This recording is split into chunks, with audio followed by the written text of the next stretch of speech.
On a cold, blustery winter's day, it's easy to pass by the zoo at Forest Park without giving it a second look, or a first look for that matter. Aside from the howls coming from a couple of timber wolves inside, the zoo keeps a relatively low profile during the off-season winter months. In fact, it took me 5 or 6 bike rides through the park before I realized that the zoo was even here.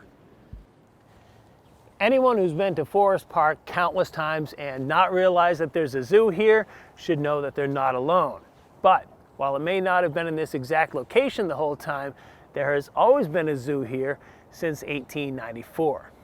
For what it's worth, the zoo only takes up a little more than 4 acres inside a park that's nearly 800 acres, making it somewhat easy to overlook. But what they have done with this little plot of land has been impressive. We sit on a very small sect of property, but we use it very well. We have over 225 native, exotic, and former pets that live here at the zoo. And they come from mainly, at this point, wildlife rehabilitators across the country. So we work with wildlife rehabbers that find an animal in the wild that's injured, either temporarily or permanently, and something happens to them that makes it so that they can't go back to the wild and live as a wild species. So then they need a permanent home and they come here to the zoo. Whatever peace and quiet existed in those early morning hours quickly evaporated with the arrival of the zoo campers. We just happened to stop in during school break, which is one of the 3 weeks during the school year that the zoo hosts a day camp for local youth. From what we saw, it's a program that seems to be beneficial on several levels. For the kids, the animals, the zoo, and the parents whose kids are putting in some hard work and learning in the process. It is not only beneficial for the animals who get to hang out with new faces, but it's beneficial for the kids as well. They get to have new experiences that they may not be able to outside of zoo camp. I did not grow up on a farm with goats and donkeys and pigs and sheep and llamas and alpacas. While some kids may get those opportunities, not all kids do. So they get to interact with birds, they get to interact with farm animals, they get to interact with reptiles.